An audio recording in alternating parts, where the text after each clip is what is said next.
మా రాధారంగ మిత్రమండలి వాళ్ళ చేతులన్నీ కలిపి ఒక స్ట్రాంగ్ టీం కింద చేయాలని చెప్పి నా ధ్యేయం. ఆ ధ్యేయాని కోసం మీరందరూ నాకు సపోర్ట్ చేసి నన్ను నడిపిస్తారు, నేను మిమ్మల్ని నడిపిస్తాను, అందరం కలిసి నడుద్దాం అని చెప్పి నేను కోరుకుంటున్నాను. దానికి మీ అందరి సపోర్ట్ నాకు కావాలి, ఉంటదని కూడా అనుకుంటున్నాను. ఎందుకంటే చాలా మంది రాధారంగ మిత్రమండలి వాళ్ళతో మాట్లాడాను ఇప్పటిదాకా.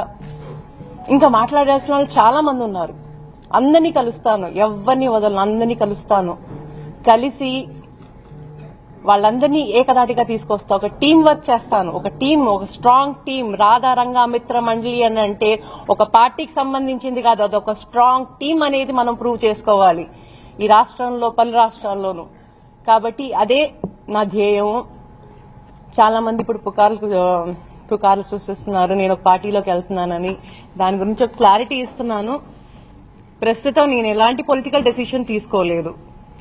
నా టార్గెట్ రాధారంగ మిత్రమండలి బలపరచటం, ఇది నా టార్గెట్. సో అది అయిన తర్వాత రాధారంగ మిత్రమండలి పాత సభ్యులు చాలా మంది ఉన్నారు. మా రాధా గారితో, కీర్తిశేషులు రాధా గారితో, మా నాన్నగారితో కలిసి పనిచేసిన వాళ్ళు ఉన్నారు, పెద్దలు ఉన్నారు. వాళ్ళతో సలహా సూచనలు చేస్తాను. చేసిన తర్వాత ఏ డెసిషన్ అనేది ఆ తర్వాత తీసుకుంటాను.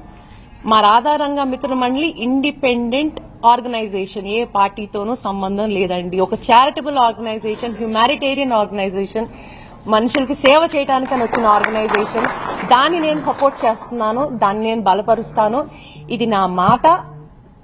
నేను ఇవాళ ప్రామిస్ చేస్తున్నాను మీ అందరి సాక్షిగా, మన టీంని, మన రాధారంగ మిత్రమండలిని స్ట్రెంథెన్ చేస్తాను.